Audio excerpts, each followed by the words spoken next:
Shadow Talk is back. This week it's a major healthcare breach. So we had to call in the doctor. Richard Gold joins me, Rafael Amaro, to dissect the mammoth report into the attack against Sing Health, Singapore's largest group of healthcare organizations. In a major breach of patient confidentiality, over 1.5 million patient records were stolen by an apparent APT group. But this was all so avoidable. We'll talk vulnerabilities, security awareness, and incident response fails, and even how one employee cheekily tried to sell their insider knowledge to a competitor. All this on Shadow Talk. Today we pick up where we left off, and introducing for the first time in 2019, we've got Dr. Richard Gold again. Hey Richard, how are you? Very well, thanks. How are you doing, Rafa? All great. Excited for this first new podcast of the year. And today we're going to discuss the attack against Singapore Health Services Private Limited. It's a bit of a mouthful, also known as Sing Health. So for the purposes of today, we're going to refer to them as Sing Health. And this attack resulted in the theft of a patient database or a set of patient databases containing personal information on over 1.5 million individuals. So this included names, addresses, identity card numbers, gender information, race info, dates of birth.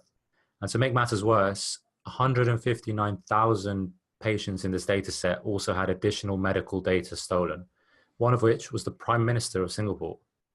Now, the attack occurred between August of 2017 and July of 2018. However, on the 10th of January, a report was released that detailed how the attack occurred and what the incident response process was. First things first, Richard, how did this happen? I know you well enough to assume that this was not a dreaded zero-day exploit, as we're constantly told to fear. Am I right there? Surprisingly, you are completely right. Yeah, exactly. Nailed it. It was the initial intrusion vector is actually quite an interesting one. So it looks like initial reports were that it was phishing. The Sing Health post-mortem report itself said that they were not able to actually nail down the initial vector, but they suspected it was phishing. There's been some discussion on Twitter, and I think that a pretty compelling hypothesis has been made that this was actually the work of an open source toolkit called Ruler, which is an open source pen test tool built by the guys from SensePost. Great little tool. And it was using a vulnerability that was patched.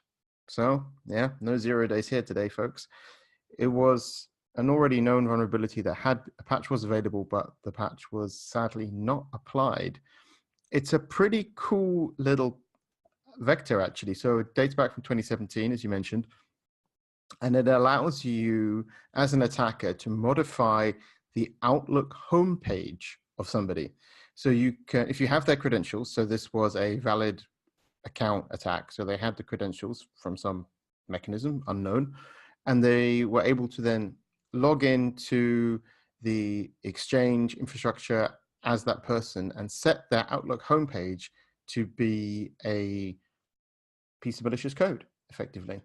And that's why it looks like it's phishing, because Outlook is then spawning some additional processes, but actually it's a fully remote attack conducted using Ruler. And do we know how long they managed to stay within the particular network for? Well, it looks like it was at least a year. So it was quite a long time. And what I think is quite interesting is that the attackers got in and then they lay dormant for several months before moving around. So maybe it was an opportunistic compromise, or maybe they thought they would get some additional follow-on taskings, but they lay low. And then when the time came, they started to move around the network. I mean, just on the face of it, I think just the numbers we're talking about, as well as the type of data, I think that's what's probably caused a lot of headlines as well. I mean, can you imagine all the different types of uses of this data? 159,000 medical records. That screams prime extortion material to me. I don't know about you, Richard. Yeah, it's an interesting one. So the report, and incidentally, should just mention that the post-mortem report is absolutely fantastic. It's very, very detailed. I mean, you might even go so far as to say excruciatingly well detailed. You know, it's 400 and plus pages. It's really incredible that they made this report public. Now, they say that the quote, the Prime Minister's personal and outpatient medication data was specifically targeted and repeatedly accessed. Now that, for me, is quite an interesting target. It doesn't seem to me an extortion target on the face of it, although it might be. But it certainly seems like it may have some political aspects to it. On the other hand, they also pulled 1.5 million patient records in total. So that's also, what are you going to do with that? That's not just espionage. So there could be multiple usages for this data, as you alluded to. I mean, humor me, Richard, 1.5 million records on individuals, including sensitive medical records, potentially. We talked about the different facets of it, dates of birth, identity card numbers, full names and addresses. How could you possibly monetize that or use that as an attacker? What are the different potential possibilities? So if you're talking about financial side of this kind of data, of what you could do with it, then there are things like fraudulent tax returns, fraudulent loan applications, fraudulent credit card applications, all the things that you can do with this kind of data. Basically, you can authenticate as that person. I think that's what really is the value of that data. Now, that could be for something, quite, I wouldn't say innocuous, but something, reasonably run-of-the-mill, like a credit card application, or you could use it for example, then tracking where people have been, what they've been doing. If you could then combine this data with other data sets like travel records or hotel stays, as we've seen, for example, in the Marriott breach, that's pretty nice from a counterintelligence point of view. So I think there's quite an interesting overlap between sort of potential political or espionage uses of the data and then straight up financial fraud versions of the data. And yeah, you say the potential political espionage focused. The other thing you said was how the Prime Minister's data or records were repeatedly targeted. And then if we take one of the key findings of the report, if you just want to read the exec sum, that's probably a good place to start. One of them is that the attacker apparently had the characteristics of an APT group. What do you make of that? Well, it's very fashionable, and that's what everybody likes to say. However, I think that there's definitely truth in it. So when you go into the report and you look at the extent of the attack, it's quite interesting. So there's a number of different aspects to it, but let's stick with sort of one very important part to it, which is the accessing of the Citrix environment. Now, Citrix is a virtualization system, and it's basically used as a sort of thin client. So you, as a user, you log into your Citrix environment, and then from that Citrix environment, you're then connecting to whatever backend systems, in this case, the medical data and the databases. So there's an application that you use in the Citrix environment, and then that talks to the backend database to answer whatever questions you have. So that's all pretty standard stuff. Many corporations, many organizations have such an environment. Now, in this case, the attacker was able to gain access to the Citrix environment through credential reuse. There was weak credentials that were being used. The credentials were lying around in batch files. So it was easy for them to get hold of it. Could have gotten hold of it from a number of different ways. But once they got hold of that environment, there were a number of different servers in this environment, and not all of them had the access that the attacker wanted. So the attacker tried a whole bunch of different ways to gain access to this database to be able to pull the records that they wanted. And I think this is really key for understanding that kind of tradecraft, is the persistence. So this attacker had a goal now, or in this case, maybe a set of goals, access medical data of the Prime Minister, and then, take whatever else you could get while you're there. And they were clearly very motivated. So they tried a whole bunch of different things that didn't work. And they ended up moving around the environment quite a bit until they discovered the credentials that they needed. This in the report is referred to as the AA credentials. So the administrative credentials for this environment, the target environment. And then they found also then the server from which they could access the environment. So they had two different pieces of the puzzle, the credentials and the server, and they were not in the same place. So the credentials were found somewhere else to where the server was that they needed to use. So they were able to move around the network. Their report also sort of casually mentions that they also had domain administrator access. But that, interestingly enough, was not really the target. They weren't just trying to get DA, they were trying to get access to this database. So they just kept on trying all these different things until they got access. And actually all these different attempts is what alerted the administrators of the system that something suspicious was happening. So having said all that, I want you to put your security, actually, you never take it off, your security engineering hat on. So yeah, if we've got listeners, they're security engineers or they work in a similar part of a business or organization, as you said, it's a very lengthy and detailed report. What are the main things they should be drawing out of this from that type of perspective?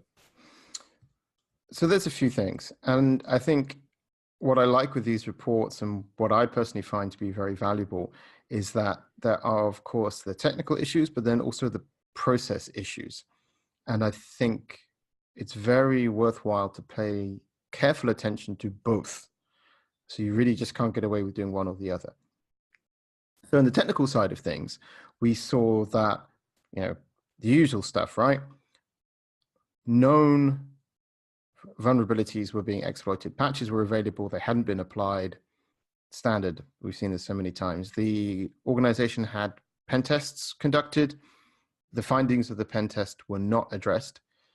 The pen tests addressed things like lack of network segmentation, which is how the attackers were able to move laterally.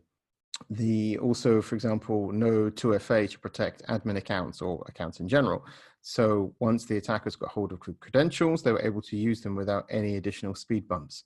So patching your services, your software, using 2FA where you can, and segmenting your network to compartmentalize access, I think is absolutely the sort of traditional technical recommendations that we would make from a security engineering point of view. Now, if we move on to the process issues, I think that's also fascinating because usually you don't get to have this kind of level of insight. Now, the report has two key findings. One of them is that the staff didn't have the cybersecurity awareness, training, and resources to, and I'm quoting here, to appreciate the security implications of the findings and to respond effectively to the attack. So the report, quite rightly, in my opinion, calls out the staff for detecting, responding, being aware, doing their job. They were, they picked up the attacker activity, but they didn't understand that activity in the context of what APT attacks look like. So that was really, I think, quite sobering for me. These guys did their job, and they did it well, but they just didn't have that kind of resources and training to understand what they were dealing with. So the attack activity was detected was not appreciated fully. And then there was the second key finding, which is that the key personnel in, quote, IT security incident response and reporting failed to take appropriate, effective, or timely action. And the report goes into quite a lot of detail about this, and it is quite, it's quite scary. So the people who were supposed to be making the decisions didn't make decisions. And they, in Singapore, they have the CSA, Cybersecurity Agency, government agency, maybe a bit like the NCSC here in the UK. And obviously something of this significance, as you can imagine, the Prime Minister's medical data being accessed should have been escalated to this agency, which has that background in APT activity and responding appropriately. The personnel in question didn't know what really a security incident was, and they made completely unrealistic demands that in order to consider it a security incident, they had to have 100% confirmation of malicious activities, and it had to be 100% confirmed that this was going on, and you're never 100% until it's too late, I suppose. And crucially, they were very reluctant to escalate because they were concerned that if it was a false alarm, then it would not reflect well on them. And I think that was really, a really key point. So sorry, Rich, are these security personnel you're talking about, or senior management for other sides of the business? Security management. So they were the people who were the sort of they detail it all in the report, but the people who were supposed to be making the decisions about whether something should be a security incident, and they included the security, the senior members of the security team. And yeah, I mean, talking about accountability and responsibility, it seems to have stretched even beyond the security teams and departments as well. If we read reports, it says that multiple members of single management have been held accountable, including a large financial penalty looming on the organization against 5 members of their senior management team, which also includes their CEO.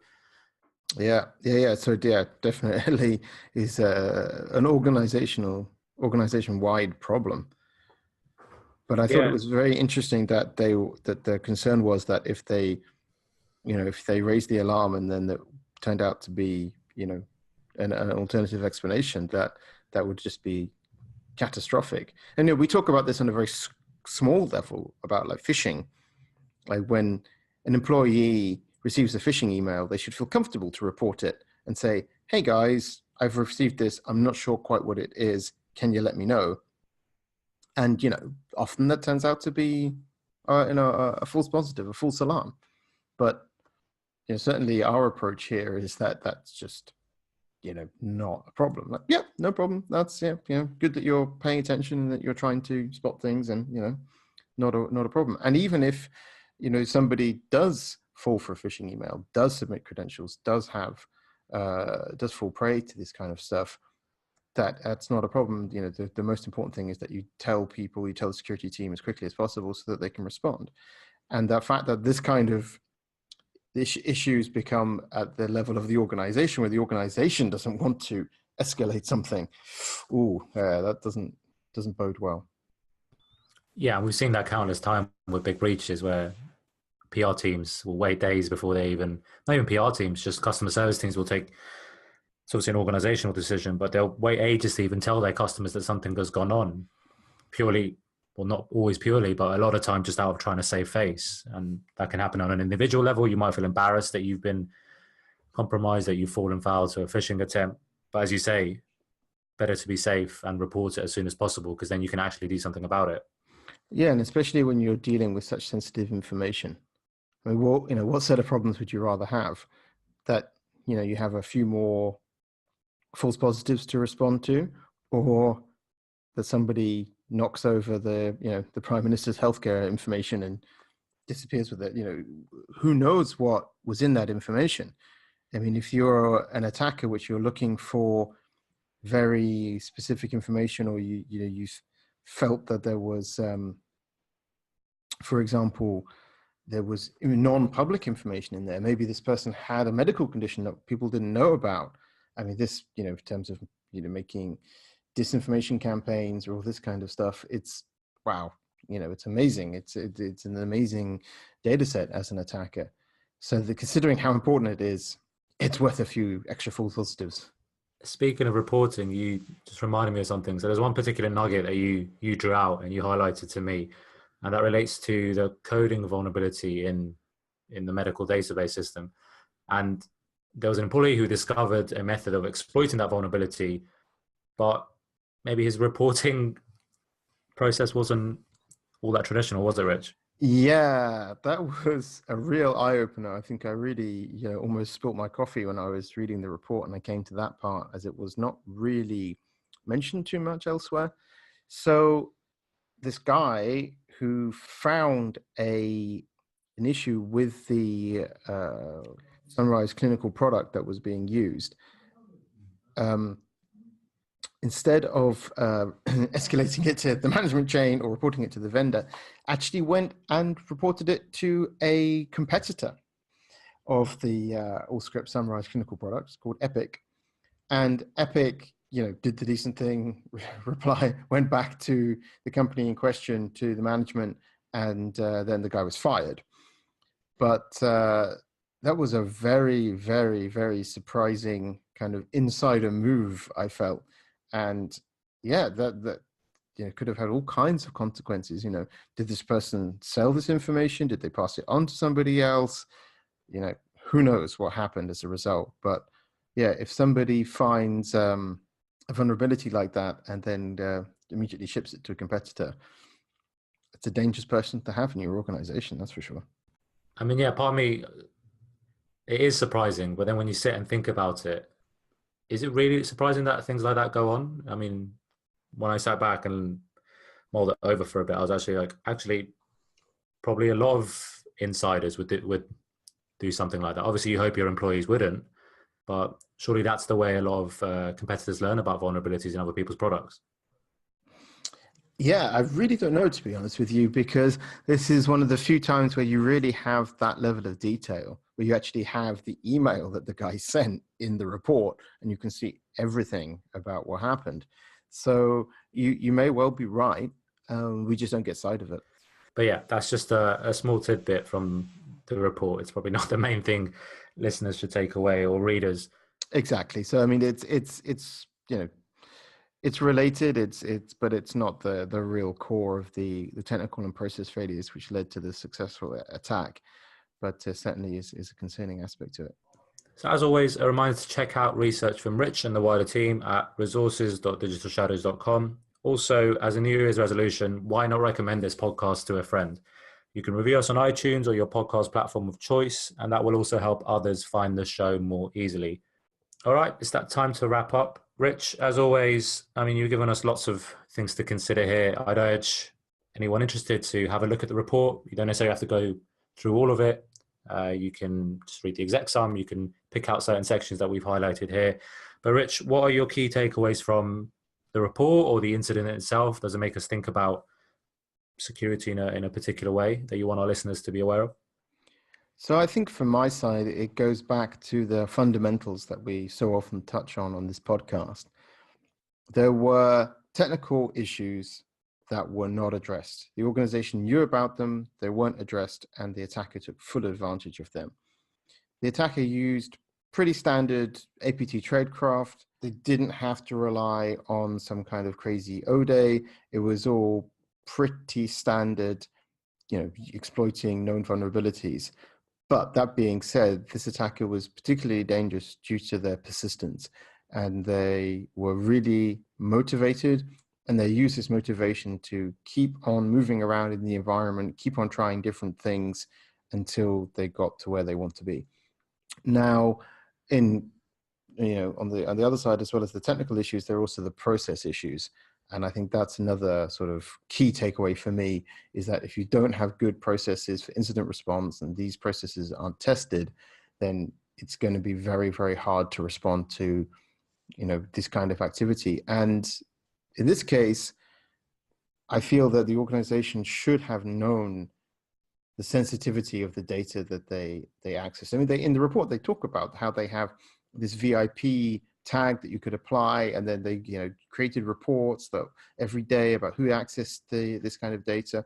So they had some kind of understanding of it, but they didn't have that real commitment to securing the data, which they should have done. And the report calls it out and says, whilst the attacker was good, the attack was not inevitable. There were plenty of opportunities to have picked up the attack. As they say, the attacker was stealthy, but not silent.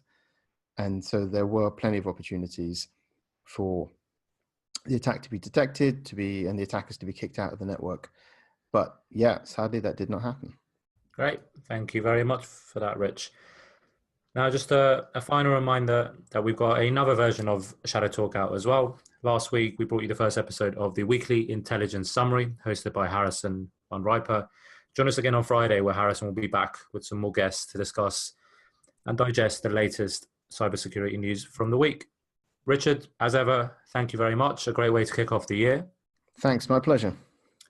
And thank you for joining us and listening. Have a great week.